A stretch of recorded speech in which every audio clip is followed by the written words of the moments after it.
গোসাইগাঁওয়ে শ্রীরামপুরের উদ্যোগে ও বাণিজ্য বিভাগের সচেতনতা সভা।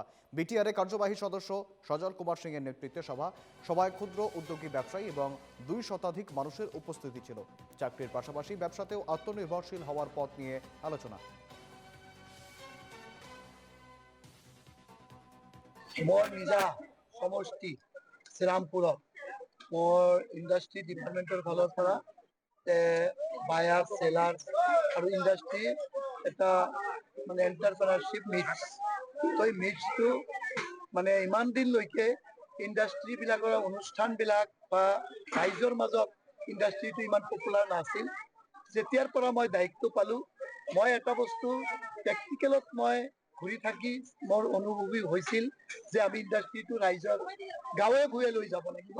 তেতিয়াৰ পৰা মই এই এটা স্কিম লৈছোঁ যে ৰাইজৰ মাজত এৱাৰনেছ কৰিম, ইণ্ডাষ্ট্ৰিক লৈ যাম আৰু ৰাইজক ইণ্ডাষ্ট্ৰিৰ ফালৰ পৰা সহায় কৰিম আৰু ইণ্ডাষ্ট্ৰিৰ লগত ৰাইজক মানে একদম পাৰ্মানেণ্টলি সিহঁতক ইয়াত ইনক্লুডিং কৰি থৈ যাম বুলি মই এটা নিজে প্ৰতিজ্ঞা লৈ কাম কৰি আছোঁ। ইয়াত এতিয়া এনেকুৱা হ'ল যে আমাৰ ইণ্ডাষ্ট্ৰিৰ ফালৰ পৰা কমচে কম 6,000 বেনিফিচিয়াৰী আমি সিলেকশন কৰিব লগা আছে। ইয়াৰ ভিতৰত আমাৰ সিলাই মেচিন হ'ব 4,000 বেনিফিচিয়াৰী।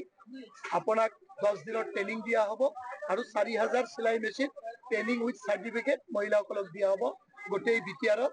আৰু আমাৰ 2,000 মান যেনেকুৱা কাৰ্পেণ্টাৰ আছে, যেনেকুৱা ইলেক্ট্ৰিচিয়ান আছে, যেনেকুৱা কাৰো ৰাইচ মিল লাগে, যাৰ যি কিটছৰ দৰকাৰ, আমাৰ যিবিলাক মিস্ত্ৰী কৰে সিহঁতক যে নিজৰ যোনে প্লাম্বাৰ হয় প্লাম্বাৰিং কিটছ, এনেকুৱা কিটছ দিম যাতে ৰাইজে নিজে আমাৰ এই বস্তুখিনি লৈ নিজে ইনকাম কৰি পৰিয়ালটো খুব ভালদৰে পালিব পাৰে।